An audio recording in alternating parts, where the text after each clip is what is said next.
تو آپ فرمانے لگے میں بھی علی ہوں، جو شہید ہوئے وہ بھی علی ہیں۔ اب یزید سے بار بار علی کا نام سننا ہضم نہ ہوا، برداشت نہ ہوا، تو تینوں بیٹوں کا نام علی رکھا تینوں تھا بیٹوں آپ کا نے۔ نام۔ ہاں جی۔ تو پھر اس نے یہ سوال کیا کہ آپ کے والد گرامی کو کوئی اور نام نہیں کبھی نظر آیا، ہر ایک علی ہے؟ تو آپ فرمانے لگے میرے والد گرامی کو اپنے والد گرامی سے اتنا پیار تھا، فرمایا کرتے تھے 10 بیٹے بھی ہوں تو میں ہر ایک کا نام علی ہی کیا رکھوں گا۔ بات، سبحان تو وہ اللہ سبحان اللہ۔ اب میں سرور بھائی یہ محبت سے عرض کر سکتا ہوں کہ یہ ان لوگوں کی جرت ہے، کسی علی کو اکبر کہیں یا کسی علی کو اصغر کہیں، ہمارے لیے تو علی علی ہے، اللہ، اور علی چھوٹا نہیں ہوتا چاہے وہ 6 ماہ ہی کا کیوں نہ ہو، سبحان اللہ۔ وہ بڑا ہی ہوتا ہے۔ تو آپ کا نام علی ہے، لیکن اللہ رب العزت نے جہاں آپ کو اتنی اور نسبتیں عطا فرمائی، وہاں سارے عبادت گزاروں کی زینت آپ کو بنایا ہے، بے شک۔ آپ زین العابدین قرار پائے ہیں۔ اور ہمیں یہ بھی تھوڑا سا غور کرنا ہے کہ جس گھر میں کوئی عبادت کرنے والا نہ ہو، کوئی عبادت کرنے والا نہیں ہے، تو وہاں زین العابدین ہونا کمال نہیں ہے۔ اب جس گھر میں مولا مرتضیٰ بھی ہیں، جس گھر میں حضرت امام حسن بھی ہیں، جناب امام حسین بھی ہیں، امام باقر بھی ہیں، امام موسیٰ کاظم بھی ہیں، اب اس گھر میں زین العابدین ہونا اور کربلا کے سارے مناظر کو اپنی آنکھوں کے ساتھ دیکھنا، پھر بھی ساری زندگی کبھی ایک سجدہ قضا نہ ہو، تو وہی اس کے اہل ہیں کہ انہیں امام سجاد بھی کہا جائے۔ تو یہ سارے آپ کے القابات ہیں، یہ آپ کی نسبتیں ہیں۔ اور فرزدق نے آپ کے لیے جو اشعار پڑھے تھے، میں چاہتا ہوں اسی سے آغاز اس مجلس کا کیا جائے۔ اس نے ہشام بن عبد الملک کے ذریعے پوری امت کو یہ تعارف کروایا ہے کہ ھذا الذی تعرف البطحاء وطأتہ والبیت یعرفہ والحل والحرم، کہ ہشام بن عبد المالک نے تجاہل عارفانہ سے کام لیتے ہوئے یہ کہا میں نہیں جانتا یہ کون ہے جس کے لیے حجر اسود کو بھی خالی کر دیا گیا۔ تو فرزدق نے یہ تعارف کروایا کہ یہ وہ ہستی ہے، تو نہیں جانتا لیکن بطحا کا ذرہ ذرہ اسے جانتا ہے، بیت اللہ بھی جانتا ہے، ہل میں رہنے والے بھی جانتے ہیں، حرم میں رہنے والے بھی جانتے ہیں۔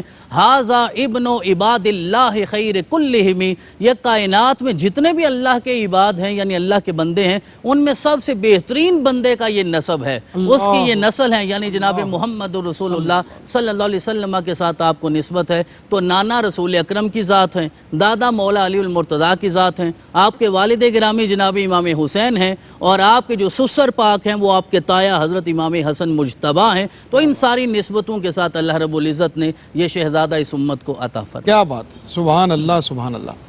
اچھا ڈاکٹر صاحب، آپ کا جو علمی شرف ہے، بصیرت ہے، جیسے ڈاکٹر صاحب نے بڑی خوبصورت بات کی کہ گھرانہ کوئی عمومی ہو اور اس میں کوئی صاحب علم پیدا ہو جائے تو اس کی بات کرنا جو ہے وہ واقعی سچتا ہے، لیکن یہ تو مولا کائنات کا گھرانہ ہے اور یہ تو باب مدینۃ العلم کا گھر ہے، اور وہاں پہ رہتے ہوئے آپ کی جو علمی بصیرت ہے، آپ کا جو مقام ہے، اور آپ کے بارے میں اس دور کے صاحبان علم کہتے ہیں کہ ہم نے ایسا فقیہ اس دور میں کوئی اور نہیں دیکھا۔ کیا فرماتے ہیں آپ کی علمی بصارت کے حوالے سے، اور آپ کے خاص طور پہ جو زین العابدین آپ کو کہتے ہیں، عبادت کرنے والوں کی زینت ہیں آپ، تو آپ کے جو ذوق عبادت ہے اس پہ روشنی ڈالیے۔ جی بسم اللہ الرحمن الرحیم، بہت شکریہ ڈاکٹر صاحب۔ حضرت سیدنا علی بن حسین امام زین العابدین، آپ معروف ہو گئے زین العابدین کے لقب مبارک سے، لیکن اگر آپ کو زین العالمین کہا جائے اور زینت العلماء، اور اس وقت کے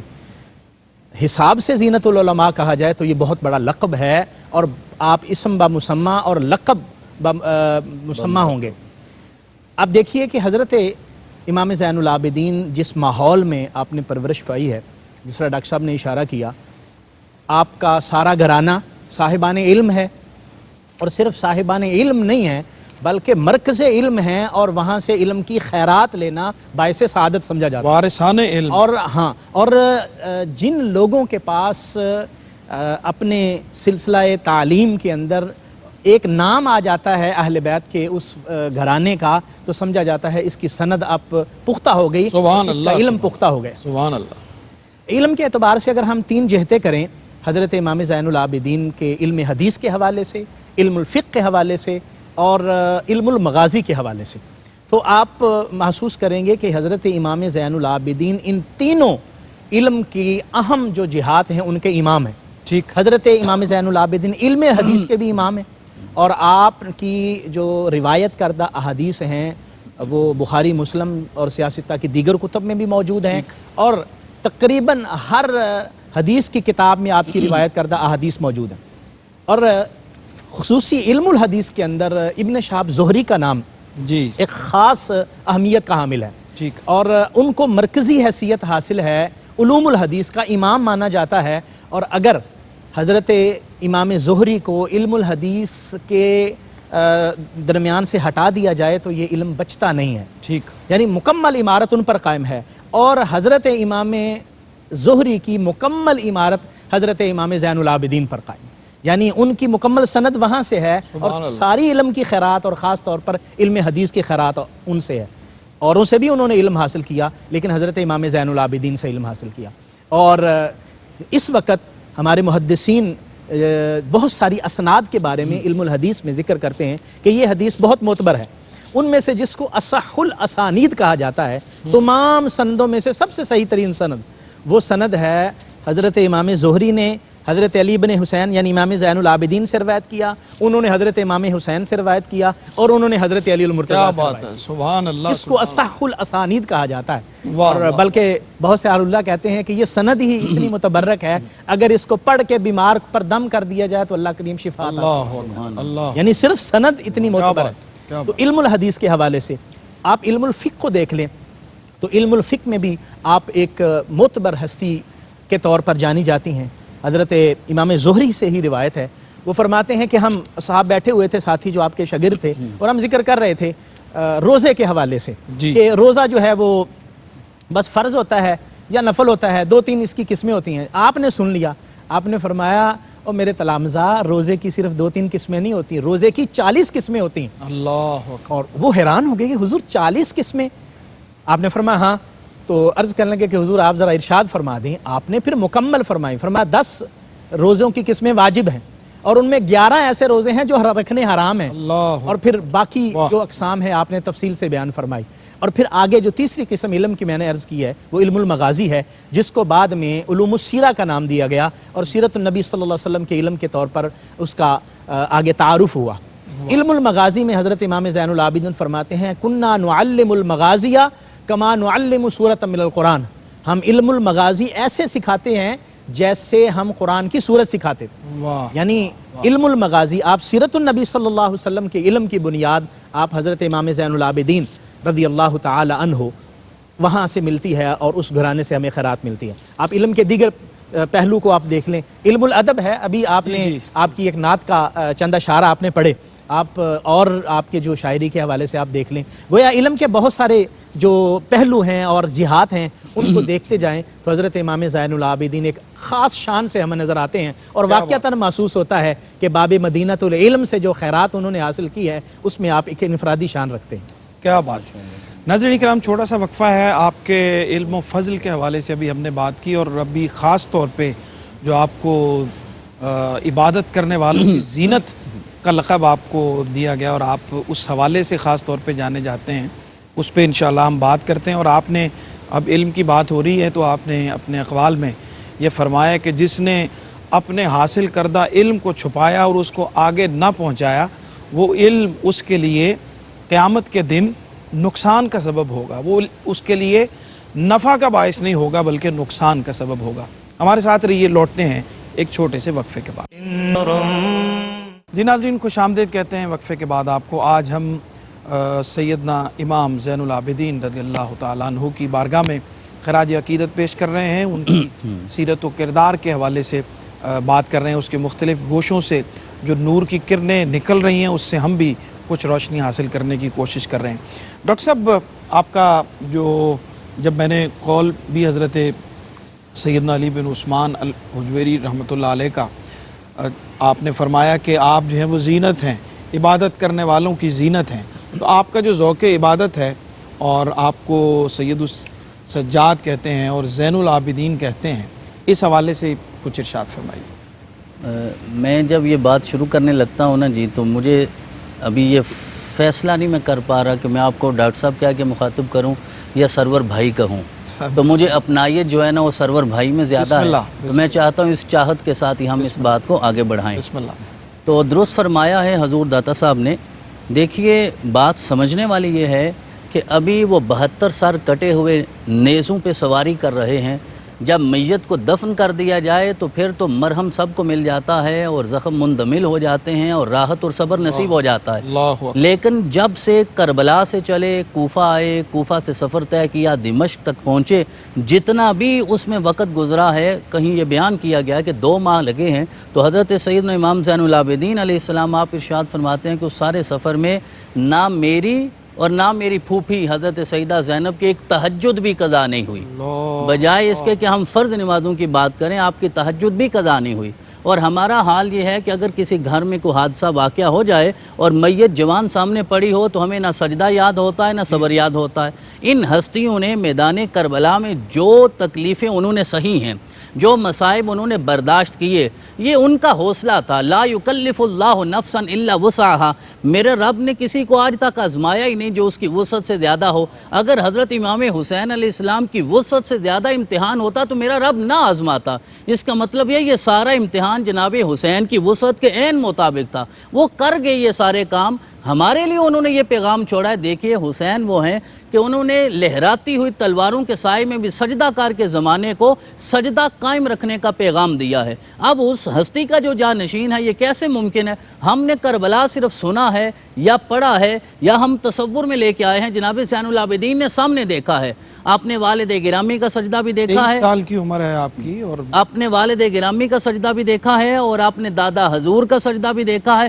وہ سجدہ جس کے لیے مولا کائنات نے کہا اس وقت تک دوسرا سجدہ نہیں کرتا جب تک وہ نقاب اٹھا کے اپنا دیدار نہیں عطا فرما دیتا، تو آپ نے کبھی سجدہ قضا نہیں ہونے دیا۔ تو فرض نماز تو فرض رہی، نوافل کی کثرت کا حال یہ تھا کہ حضرت سیدنا امام مالک رحمۃ اللہ علیہ ارشاد فرماتے ہیں کہ میں نے خود دیکھا ہے کہ حضرت سیدنا امام زین العابدین علیہ السلام ایک رات اور دن میں 1000 نوافل ادا کیا کرتے تھے۔ 1000 نوافل، یہ شاید کہنا آسان ہے، آپ نے وہ کیا ہے کیونکہ انہیں سکون اور لذت نصیب ہوتی تھی نا سجدہ کرنے میں، کیونکہ اللہ کریم نے ارشاد فرمایا یا ایھا الذین آمنوا استعینوا بالصبر والصلاۃ۔ تو آپ نے صبر بھی حاصل کرنا تھا، استعانت لینی تھی، کربلا کے ان منازل کو سامنے رکھنا تھا۔ تو میرے رب نے ارشاد فرمایا کہ نماز میں آ جاؤ، میں تمہیں صبر عطا فرماؤں گا۔ تو یوں لگتا ہے کہ شاید کربلا کے بعد آپ کی ساری زندگی سجدے میں ہی گزری ہے۔ جب 24 گھنٹوں میں 1000 رکعات نفل پڑھنے ہوں تو پھر کون سا اور وقت میسر آئے گا؟ جس طرح ڈاکٹر صاحب نے فرمایا علم کا کام بھی ہو رہا ہے۔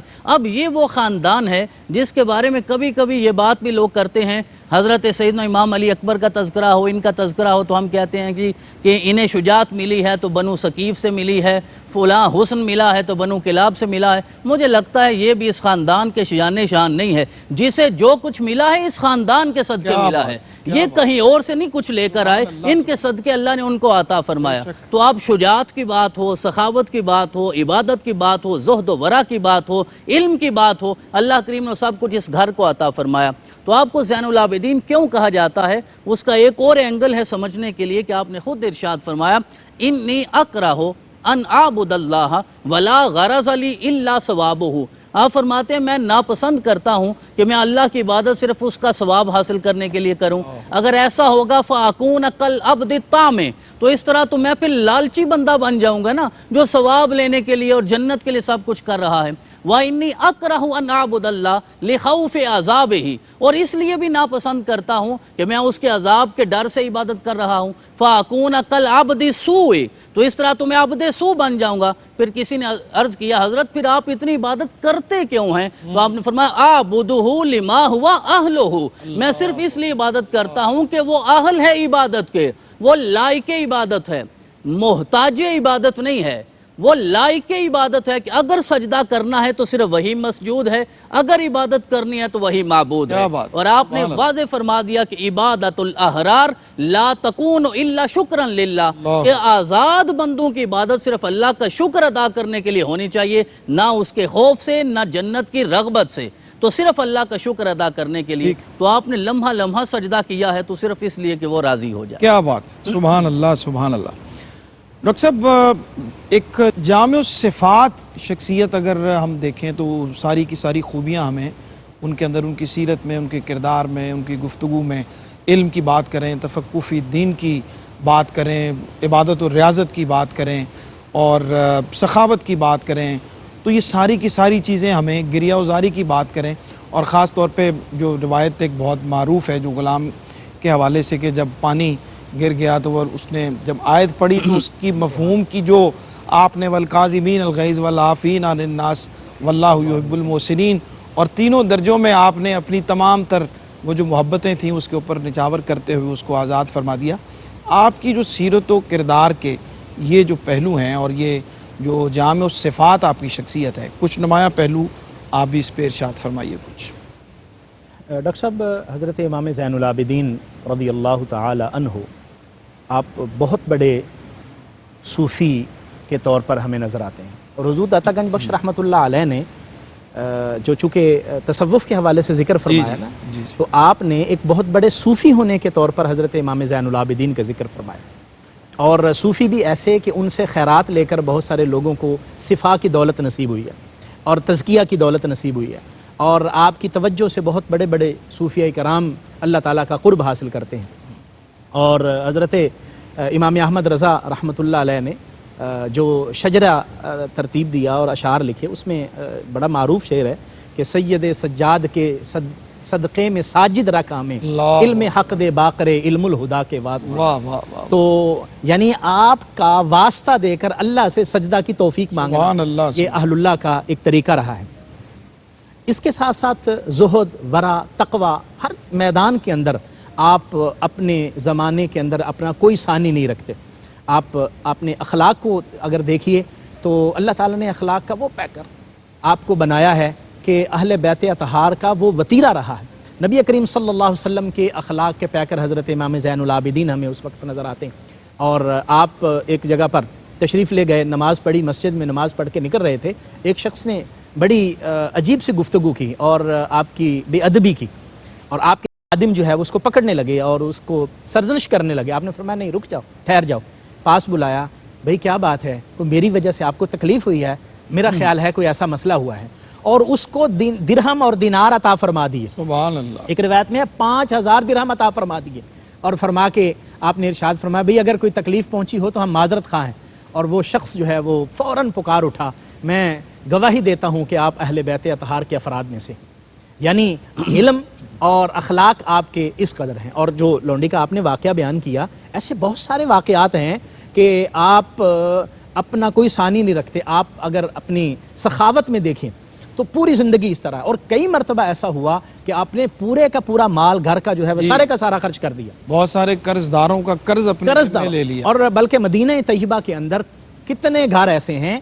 بعض روایت میں 100 کا بھی ذکر ہے کہ 100 گھر ایسے تھے کہ جن کے اخراجات آپ کے ذمہ تھے، اور مزے کی بات یہ ہے کہ ان کو پتہ ہی نہیں تھا کہ ہمارے اخراجات کون ادا کرتا ہے، اور ہمارے گھر میں جو راشن آتا ہے وہ کہاں سے آتا ہے۔ اور آپ رات کو آرام فرمانے کی بجائے اپنی عبادت سے فارغ ہوتے اور راشن کی بوری اپنے کندھے پہ اٹھاتے، اپنی کمر پہ اٹھاتے، اور کسی کے جا کے چپ کر کے دروازے پر رکھ کے آ جاتے، اور صبح ان کو پتہ چلتا کہ ہمارا یہ اتنے دنوں کے راشن کا انتظام ہو گیا۔ اور پتہ ان کو اس وقت چلا کہ جب آپ کا وصال ہوا اور شہید ہوئے، اس وقت ان کو پتہ چلا کہ اب وہ جو بوریاں راشن کی ہمارے گھروں پہ رکھ کے جانے والے تھے وہ اس دنیا سے رخصت ہو گئے۔ گویا آپ کے جو اخلاق ہیں، آپ کا زہد ہے، عبادت ہے، تقوی ہے۔ ابھی عبادت کے حوالے سے ڈاکٹر صاحب نے بات کی ہے تو ایسا روایات میں آتا ہے کہ ہزار نفل آپ پڑھ جایا کرتے تھے، اور خوف خدا ایسا تھا کہ وضو کرتے تو چہرہ مبارک زرد ہو جاتا، اللہ تبارک و تعالیٰ کی خوف اور خشیت کی حالت یہ تھی کہ فرماتے تھے کہ میں محسوس کر رہا ہوں کہ کس ذات کے سامنے اللہ اکبر کہہ کر تکبیر تحریمہ پڑھ کے کھڑا ہوں گا۔ اور ایک مرتبہ آپ کے ساتھی، آپ کے جو غلام ہیں، وہ فرماتے ہیں کہ آپ نے احرام باندھا، اور احرام باندھ کے آپ کے جسم پر کپ کپی طاری ہو گئے، اور عرض کیا گیا حضور آپ تلبیہ نہیں پڑھ رہے، لبیک اللہم لبیک نہیں فرما رہے، تو آپ فرمانے لگے کہ میں سوچ رہا ہوں کہ میں لبیک کہوں، کہیں اس در سے لا لبیک کی صدا نہ آ جائے۔ یعنی یہ ان کا عاجزی اور ان کی ساری کا حال تھا، اور ان کی خشیت اور خوف کا عالم تھا۔ اللہ تعالیٰ نے ان کو اس قدر مقامات عطا فرمائے تھے۔ آپ ان کی زندگی کے مختلف پہلو دیکھتے جائیں تو ہمیں نبی رحمت صلی اللہ علیہ وسلم کی سیرت کا وہ مرکز و محور نظر آتے ہیں، اور ان کا پیکر اتم نظر آتے ہیں۔ کیا بات ہے، سبحان اللہ۔ حضرت ایک آپ کی جو سخاوت کا پہلو ہے، میں چاہتا ہوں کہ کچھ اس کے اوپر آپ بھی روشنی ڈالیے اور اس پہ ہم بات کرتے ہیں، لیکن ایک چھوٹے سے وقفے کے بعد آپ نے کے بارے میں یہ کہا جاتا ہے کہ جب کوئی سائل آتا تو آپ اس کو خوش آمدید کہتے، اور اس کی ضرورت پوری کرنے کے بعد اس کو کہتے کہ تیرا شکریہ کہ تو نے آخرت کا جو مال تھا وہ میرے حصے میں جمع کر کر آگے پہنچا دیا۔ ایک چھوٹا سا وقفہ ہے، ہمارے ساتھ رہیے، لوٹتے ہیں ایک مختصر سے وقفے۔ جی ناظرین، خوش آمدید کہتے ہیں وقفے کے بعد آپ کو، اور ابھی ہم بریک پہ جانے سے پہلے آپ کے حوالے سے، آپ کی سخاوت کے حوالے سے، آپ کی علم کے حوالے سے اور آپ کی دیگر جو اوصاف ہیں آپ کی سیرت کے، اس کے اوپر بات کر رہے تھے۔ ایک بہت اہم پہلو ہے آپ کی سیرت کا اگر مطالعہ کریں تو وہ وقت اور وہ پہلو اور وہ ٹائم کہ جب واقع کربلا ہو چکا تھا اور آپ جو ہے وہ یزید کے دربار میں جب آپ کو لایا گیا، تو اس وقت جو آپ کی گفتگو ہے، اور خاص طور پہ اس وقت جو حواری تھے، خوش آمدی لوگ تھے، انہوں نے کہا آپ کے بارے میں کہ آپ کو بھی معاذ اللہ شہید کر دیا جائے، تو انہوں نے ببانگ دہل آپ نے فرمایا کہ یہ جو حواری تمہارے ارد گرد تمہیں مشورے دے رہے ہیں، یہ مشورے تو فرعون کے دربار میں جو لوگ موجود تھے انہوں نے بھی اس کو نہیں دیے، لیکن آپ نے جو وہاں پہ ارشاد فرمایا، خطبہ جو آپ نے گفتگو وہاں پہ فرمائی، وہ بڑی میں سمجھتا ہوں کہ اس سے ضرور ہمارے ناظرین کو گزرنا چاہیے۔ ڈاکٹر صاحب ہمارے ساتھ تشریف فرمائیں۔ ڈاکٹر صاحب، وہ بہت اہم گفتگو ہے آپ کی اس مرحلے پر کہ جب پورے کا پورا خانوادہ جو ہے وہ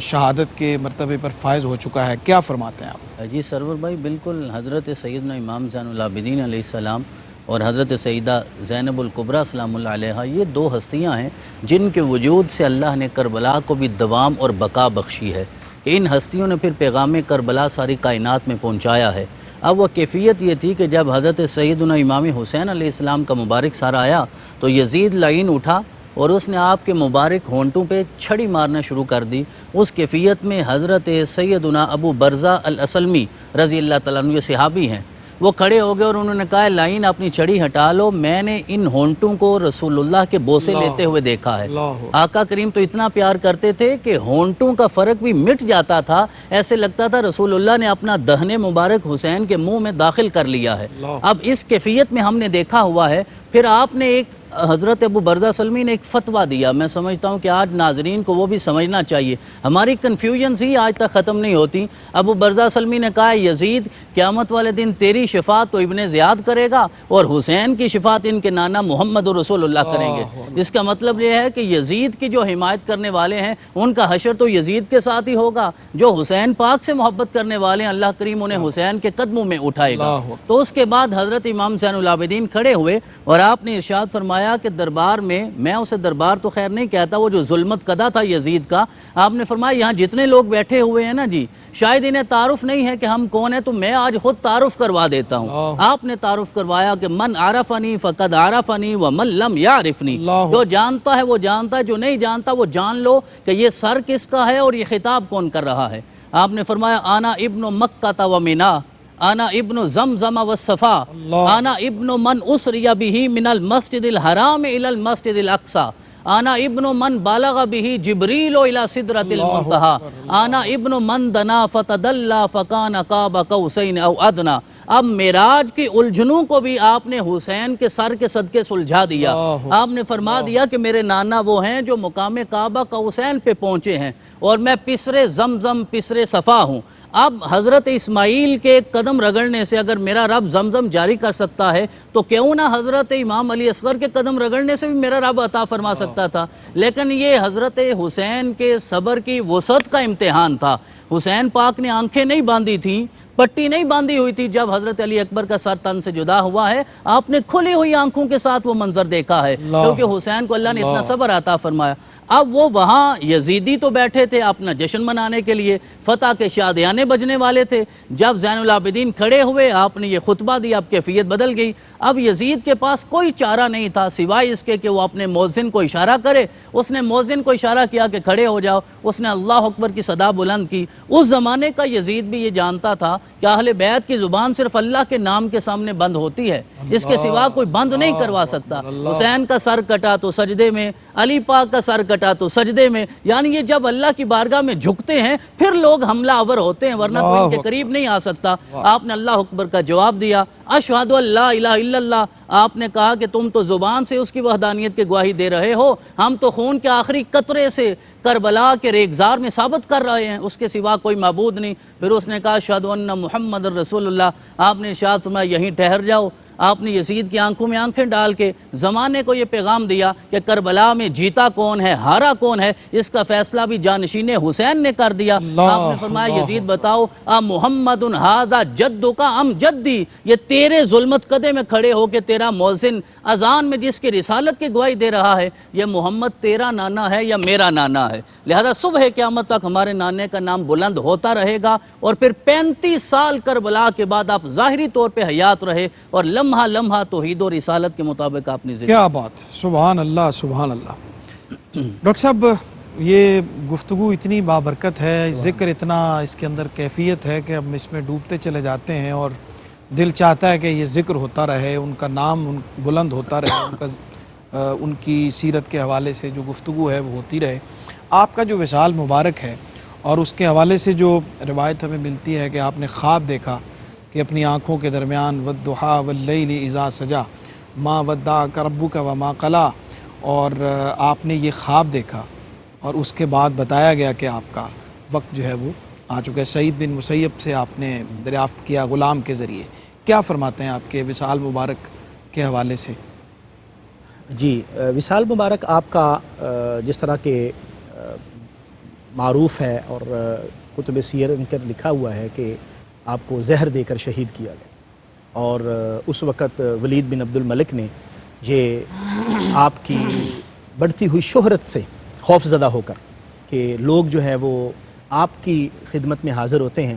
اور آپ سے عقیدت و محبت رکھتے ہیں، اور یہ بالکل ان لوگوں کو واضح طور پر معلوم تھا کہ لوگوں کی تلواریں ظاہری ہمارے ساتھ ہیں لیکن دل ان کے ساتھ ہیں۔ اور حضرت داتا گنج بخش رحمۃ اللہ علیہ نے وہ جو واقعہ لکھا ہے ہشام بن عبد الملک کے حوالے سے کہ حرم پاک میں آپ کو تو جگہ دے دی لوگوں نے حجر اسود کو بوسہ دینے کے لیے، لیکن اس کو جگہ نہیں ملی۔ ان کو یہ بالکل واضح تھا، اور اصل میں وہ یہ سمجھتے تھے کہ یہ ہماری سیاسی طور پر جو ہے وہ ہمیں کسی نہ کسی جگہ پر نقصان پہنچائیں گے۔ آپ چھوڑ چکے تھے سب کچھ، اور فقط علم، عبادت اور یہ ساری چیزیں، تبلیغ، یہ آپ کا مشن تھا اور آپ اسی پر تھے، لیکن ظاہر بات ہے کہ انہوں نے یہ سمجھا اور آپ کو زہر دے دیا گیا۔ اور آپ جب آخری آپ کا وقت تھا، روایات میں آتا ہے کہ 94 ہجری اور بعض نے 95، یعنی 90 ہجری سے لے کر 100 ہجری کے مختلف اقوال ہیں آپ کی شہادت کے حوالے سے۔ تو آپ جب اس دنیا سے رخصت ہو رہے تھے تو آپ فرماتے ہیں کہ اللہ تعالیٰ کا شکر ہے کہ میرے جو خاندان کو اللہ تعالیٰ نے سعادتیں عطا فرمائی ہیں، میرے دادا کو اللہ تعالیٰ نے شہادت نصیب فرمائی،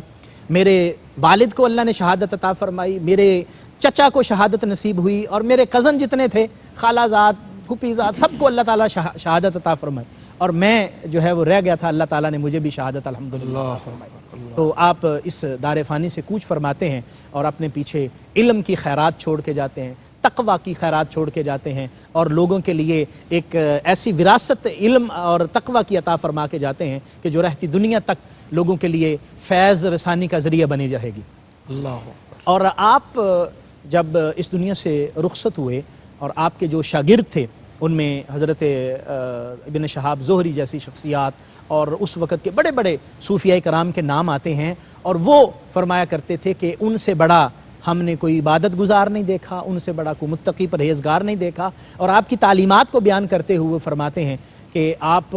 خاص طور پر صحبت کے حوالے سے بہت زیادہ زور دیا کرتے تھے، اور آپ اپنے شاگردوں کو اور مریدین اور جو بھی عقیدت مند حاضر ہوتے تو ان کو فرمایا کرتے تھے کہ اپنی صحبت کو پاک رکھنا، اور فرماتے تھے کہ 5 لوگوں کی صحبت میں نہیں بیٹھنا، ایک فاسق، ایک بخیل، ایک جھوٹا، ایک احمد، اور ایک قطع تعلقی کرنے والا شخص، ان کی صحبت سے بچ کے رہنا۔ اور پھر آپ نے ان کی وجوہات بھی بیان فرمائیں کہ ان کی کیا وجہ ہے۔ یہ روایت حضرت امام باقر رضی اللہ تعالی عنہ سے ہے کہ والد محترم بتایا کرتے تھے کہ یہ اس طرح کے کام کیا کیجئے، اور آپ ان چیزوں سے ہمیں روکا کرتے تھے۔ اور اللہ تبارک و تعالیٰ نے آپ کو 11 بیٹے عطا فرمائے، 9 صاحبزادیاں عطا فرمائیں، اور الحمدللہ اس میں ایسے ایسے نام ہیں آپ کی اولاد میں کہ جو بڑے بڑے آئمہ کے استاذ ہیں اور آئمہ کے شیخ ہیں، جس طرح حضرت امام جعفر الصادق